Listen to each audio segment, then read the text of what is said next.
C'era una volta un lago. Mentre il ciclone Boris sta flagellando anche il nostro paese dopo aver colpito parte dell'Europa, come se per alcuni entrambe le vicende non fossero in alcun modo collegate, ripeto, c'era una volta un lago in Bolivia, dal nome bizzarro, qualora udito dalle nostre parti. Uru Uru. C'era una volta tale lago per davvero, quando questa meraviglia posta sugli altipiani della Bolivia a più di 3000 metri era vasta almeno 200 km quadrati. All'epoca del suo maggior splendore, nel secolo scorso, ospitava una quantità enorme di pesci e la presenza di ben 76 specie di uccelli. Tutto ciò era fonte di vita per migliaia di persone e l'acqua era così pulita da poter essere addirittura bevuta. Oggi tutto è cambiato, ma ci arrivo.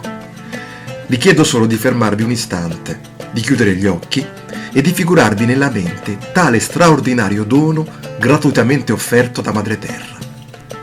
Se preferite, lasciate che la musica o anche solo il silenzio vi aiuti a visualizzare tale naturale miracolo.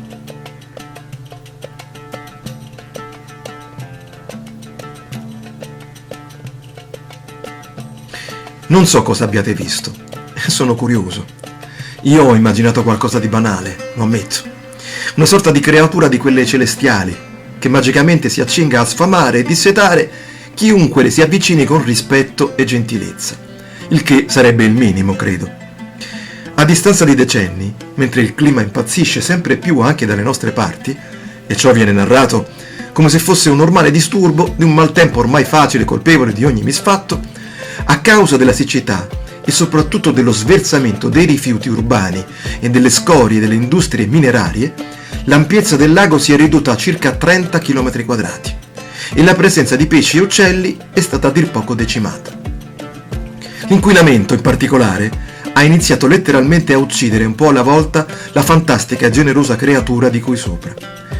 Non di meno, incredibile a dirsi, c'è ancora tempo per rimediare. Un tempo che forse in molti non meritano, ma alcuni sì, e lo dimostrano con i fatti più che con le parole. Mi riferisco a un gruppo di 50 indigeni, soprattutto donne, che non a caso si sono chiamati Uru Uru Team. Se muore un lago, è come se morisse l'anima di un popolo, ha dichiarato di recente una di loro. Di conseguenza, quest'ultima e il resto della squadra stanno facendo del loro meglio per aiutare il lago a tornare quello di un tempo. Ma la vera buona notizia, a mio modesto parere, è come lo stanno facendo. Hanno usato le armi migliori per chi desideri rimediare allo scempio ai danni del nostro pianeta. Profonda conoscenza di quest'ultimo e memoria delle tradizioni popolari e indigene. Si sono semplicemente ricordati di come facevano i loro antenati per purificare l'acqua, ovvero piantando la totora, una pianta acquatica che, come il lago di cui sopra, rappresenta un ulteriore eccezionale regalo a vantaggio di chi dimostra l'intelligenza di saperlo cogliere. Difatti, tale pianta è straordinaria per il trattamento delle acque reflue, fognarie e minerarie, poiché intrappola i minerali nelle sue radici, foglie e steli.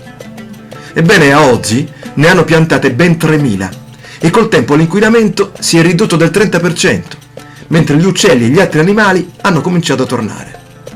Il problema è che hanno dimenticato da dove vengono e che non siamo superiori agli animali e alle piante, alle montagne, ai laghi e ai fiumi, dicono le donne e gli uomini dell'Uru Uru Team, riferendosi ai responsabili dell'inquinamento del lago. È a causa di questa mancanza di rispetto e cura per la natura che c'è uno squilibrio.